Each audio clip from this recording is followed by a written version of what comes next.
I was hoping we could talk a little bit more about how you see college as a scam.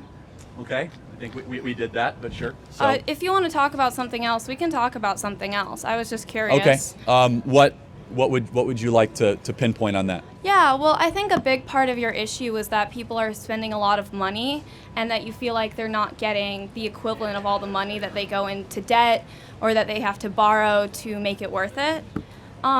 Well, in that case, I think education is really awesome. I think it's really valuable. I think education's the only way that someone like you is able to write a book is because someone taught you how to read and write. And education on all levels is great. So that's not that one, I don't think that's your issue with college, right? Do you know where I went to college? I don't think that's important right now. Let me just... I didn't. I'm just I said read and write, like, who taught you to read? No, I agree. I didn't say grade school's a scam. Can we just keep going? All right. I said college is a scam, not grade school. Right. Keep going. So we're talking about the financial part, right? So do you think that college should be free then so that everybody can get like a free education? No. Why not? By the way, what's happening in college is not an education. Well, okay. You don't think that college should be free because it's not an education? If it was... No. Wait. If it was an education in your eyes, would you think that should be free? Or what do you mean by free? You mean paid by somebody else? Well, sure, taxpayer dollars would go to pay for it. So paid by somebody else. Sure. Sure. No, I don't believe that your schooling should be paid by somebody else. I want my taxes to go to schooling for everybody. I think education's great. I don't want my taxes to go to fund wars. I don't want my taxes to go to the military or the police budget, but I don't get to pick. You don't want any military? I don't think that it should go to fund the military like that. I want my taxes. You don't want any police force? I want my taxes to go towards education because I think education is valuable. Do you think that education should be paid for? So define education. I'm curious. Sure. It's just I would probably say that education right now is the ability to go out and learn different mindsets, to be introduced to different subjects, to have the opportunities to talk about these things with a lot of different kinds of people. I think that's the really cool part about college. Someone like you can come here and have different opinions. My history teacher just talked about how he does this whole, like, I'm a conservative, old school conservative act, and then one of my other teachers, she's like, I'm a bleeding hippie, you know? There's, like, a lot of opportunities to just be introduced to subjects you didn't even know were a thing. Like, I didn't know that semiotics was a thing until my last philosophy class, and I think that's really interesting. So just the idea that you get to go out to this place and you get to get taught about a bunch of different ideas, are you against that being available for everyone? I have a completely different view of what education is. So education in Latin means to lead forth. Okay. Your idea of education is the new age, which is we're going to have like a buffet line of postmodern ideas and all ideas are treated the same. I don't believe that at all. College means partnership in Greek, and going back to education, you must lead forth towards something. And I think college should lead you towards the good, the true, and the beautiful. Okay. It should lead you towards things. You think it should lead towards beautiful things? Of course. Like beautiful things? Like, you think that we should go out after college and be like, where's the prettiest thing that's around me? If your idea of beauty is just the aesthetic, then you're not having a great college experience. What's your idea of beauty? My bad. That which is perfected in being. Okay, so you really like the Greek ideas and like the Roman ideas of like the idea of perfection and perfect harmony, because that's like a very Greek and Roman way of approaching. It's Western, which is the civilization we currently live in. Okay, but that let me stems finish. from Greek and Roman Of course, you're right. So the good, the true, and the beautiful are the three things that every college student should grapple with. Do you think in this current university that is what you're currently grappling with? That the focus of your education is enriching yourself to get closer to what is good, what is true, and beautiful? See, I don't engage with you on the ideas that good, true, and beautiful are something that can be defined and something that can be taught. You're perfect evidence of why I think college is a scam. Why do you... Wait, I don't... Because of course they could be defined, and they should be sought after. Okay, so you think that something like the beautiful, the perfect... Like yes. Something like goodness can be defined in quantifiable, teachable... because you're Christian, I forgot. You guys think that there's like a binary to goodness. Well, no, there's a hierarchy, not a binary. There's an ultimate perfection. The ultimate perfection would be that there's a creator who loves you, who made you in his image, and loved you so much to come down and take the broken flesh form, live a perfect life, die and rise from the dead, so that you might live forever. There is nothing more perfect, good, true, or beautiful than that. Okay, so I don't really really engaged with religion like that, but what about just the idea that you get to go to a place, you get taught about different subjects, you get the opportunity, okay, I'm sorry, because you don't have access to all these things wherever you come from. You get the opportunity to talk to people who know a lot about these different subjects and get to learn about that. You don't think that should be free or like provided First of all, I don't for? think it should be free, and I don't think that's what education should be or what it once was when it was at its best. When do you think it was at its best? Because we have like the Indian Golden House of, I think it was called the Baghdad Golden House of Wisdom. We have the Greek and Roman, and they had their whole thing about how you have to learn astrology at the same time as learning your education. Correct. We have like so many different points of learning and knowledge. I think people just love to learn. I think learning is inherent to what we want to do with our lives. So two thoughts. That is the first line of Aristotle's Metaphysics, which is all people seek to know, that something within us wants to learn. So to answer your question, when was education at its best? You were the one who was like, education is not at their best here. You're like, this is your new age. Like it is. So when was it good? I was about to say that, and you interrupted me again. Okay, my bad. I'm sorry. All right. So it was at its best when we had a thing called classical education here in America, specifically around the American founding. Classical education has a prioritization on Socrates, Plato, and Aristotle, and the core canon of Greek thinking, which is that there is an abstract, distant good, the logos, which created the world, right? I want to try to find out more about what that is. So you think that education should revolve around ethics then? You think it should be teaching people? Well, it's a big part of education, yes. I think that creating good people should be the #1 priority of education. Okay. Do you guys think that creating good people is a priority at Cal State Fullerton? I don't think that is really a thing that you can achieve like with a pointed... I don't think there's a way to really teach somebody... Being a good person is so hard, and it involves so many different factors. I could prove to you how we could do it. We're getting a little bit too general with things, because the Greeks and the Romans, they weren't really like, they had a lot of beliefs, okay? Plato and Aristotle were not like, let's do the most good. They were not all in agreement about all these different things. They had a lot of different They had a teacher-student relationship. But let me ask you a question.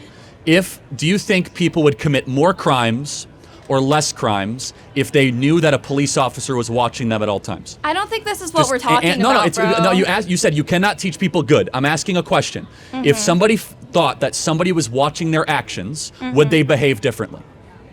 I think that people behave differently when people watch their therefore, actions. if society thought that there was a God that was watching all of their actions, would they behave differently?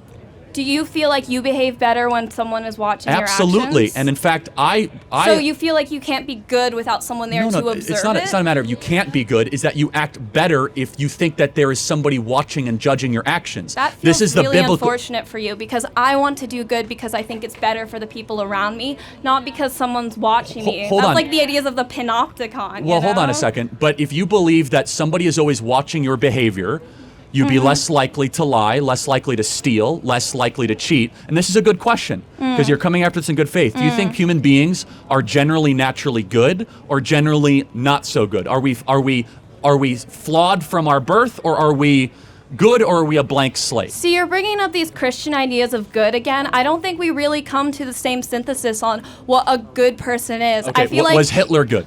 I feel like, again, you're not listening to me. I feel like we don't come to the same synthesis about what good is, because for me, I think that something like good is, again, the question of ethics. It's not really a question of education, right? So you have to decide what people decide for themselves is good is different, right? So Hitler thought what he was doing was good for his people. We do not see his actions as good because he was pretty awful to a lot of people. But when we turn things into an ethical question, he may see it as doing good for himself and God, because yes, a lot of people believe they're doing good for God, even if that thing is killing people. Was Hitler doing something objectively wrong? Which thing are you talking about? You're talking about the concentration genocide? Camps. No, I don't like the concentration camps, believe it or not. But hold on, you don't like. So was that objectively bad? Objectively bad? I do think that hurting people is objectively bad. Okay, so now we're believing in bad. So then good, there's a spectrum now. You said objectively bad. So you now just said there's a spectrum. It's not a matter of, well, somebody wanted to do some good for yourself. No. Now there's a spectrum. Concentration camp bad. So then let's get away from that. How about Mother Teresa? Good? Are you talking about her actions in trying to help the poor? Hundreds of thousands of poor people that were saved in India and Calcutta thanks to her sacrificial work over 30 years. I don't know Mother Teresa like that, but can we go back I just said for... I feel like we've gotten really off track. No, for one, actually, you're talking about the most important thing because... Hey, dude, you're interrupting me again. Well, it is kind of our table. So, so you can interrupt me, but I can't interrupt you. Hold on. The fact you can't answer this question shows that college is a scam. Because if you can't say that Mother Teresa good and Hitler bad... Mother Teresa denied anesthetics to people who were in serious pain because she thought the suffering would bring them closer to God. I think a lot of what she did could be considered... that to be true. Okay, but I'll take whatever. We can't just reference random things and use that, because right now we're talking about ideologies. Again, I find that what I consider to be good revolves more around the fact that humans are social creatures, and generally pro-social attitudes of promoting collectivism tends to be better for people just because that's in our evolutionary nature. Is it? You are a Christian, so you believe that there's a guy watching you, and that's what makes you do good. You're no, like, it's not. If someone's watching me, I am more likely to be nice. But I want to be nice because I like how other people reasons to do react good. to I was others. asking the question that would you be more or less likely to shoplift if a police officer was next to you in a department store? It's a very simple ethical question. But how does that make me good or not? That just makes me worried about consequences. Good. No, it makes me worried about consequences, you little face man. If you do not have consequences... But consequences does not determine ethics. The mark of an intellectual fool is throwing around pejoratives when they don't have wisdom. Remember that. So, the question is this. If you do not believe there's a consequence to your action, why wouldn't you do the action? See, that's, again, the ideology of consequentialism. I don't really subscribe to that. There should be consequences. No, but I think that consequences, your actions can exist outside of a vacuum of consequences, right? We can't make our decisions based on whether or not we think the actions will lead to a certain outcome, because those will always be random, right? So I revolve more around, we try to do things that we think will promote general pro-social attitudes. I think that is more likely to get us, other than worrying about that. Let me ask you a hypothetical. This will tell me a lot. Is pedophilia wrong? Pedophilia I consider to be wrong because it is actively damaging someone else, right? But what if they say they're a minor attracted person and it's pro-social to be with a young person? Why are they wrong? Do you know what pro-social means? Like, pro-social means, there's like pro-social and antisocial behaviors. It's like a theory of social psychology. Pro-social generally means like working together, socialization, they're socializing with an 8-year-old. Why is that wrong? Okay, that's not socializing, and you know it. Antisocial behavior usually means doing things that are considered rejecting socialization, like rejecting other people, pushing things away, promoting things that other people actively end up considering less. So then should pedophiles go to prison? Pedophiles go to... I do not know what's the best way to handle pedophilia, because how do we know? I don't think that anyone should a child, God forbid. But hold on. I really don't. Why shouldn't a pedophile go to prison? What? Again, we're getting really off topic. Let's go back to the ideas of good and evil and consequentialism. We're talking about college as a scam, and you're a perfect example, like one of the best I've ever seen to show the intellectual drivel that is caught on a college campus. Okay, because you think that I'm not being taught about the good, the pure. Well, let's go back to that, because I thought that was really interesting. Yeah, the good, the true. We'll do a couple more minutes. The good, the true, and the beautiful, yes. Right, so you think that that's something that can be quantified, can be taught, and that it... And experienced. And not only that, that it should be taught, that we should promote the ideas of good and beauty to other people. Correct. Okay, but let's remove it from that. What about just the idea of... Because remember, the ancient Greeks and Romans that you love so much, they didn't have the same ideas of God in the same way that we do. But they still... Thank you for saying I'm correct. That was really nice of you. It's true, you're right. So when they wanted to learn, when they sought out learning, when they had schools of learning and all that kind of stuff, a lot of the times they didn't just teach things around ethics. They taught other stuff. They taught astrology, they taught medicine, they taught science, they taught arts, and people wanted to learn that. Do you think that ability, that experience of going into a place and saying, can you teach me more about this subject? Can I learn? Can I expand my worldview? Can I get open to different beliefs? Do you think that that should not be paid for or not be compensated? First of all, it should definitely not be paid for. Secondly, it depends if those disciplines are rooted in the pursuit of truth, goodness, and beauty. So you think only if they're tied into something that falls in your ideological worldview. Can I finish? Okay. Oh, I'm sorry. If those disciplines are rooted in the good, the true, and the beautiful, absolutely. Let me give you a hypothetical example. Okay. So if you go, I don't know if this school has one, but if they have some sort of center for like feminist ideology or some sort of do they have one here? Then that is not in the pursuit of what is good, true, and beautiful. That is in the pursuit of how I can complain and hate men and get a degree and be paid for that.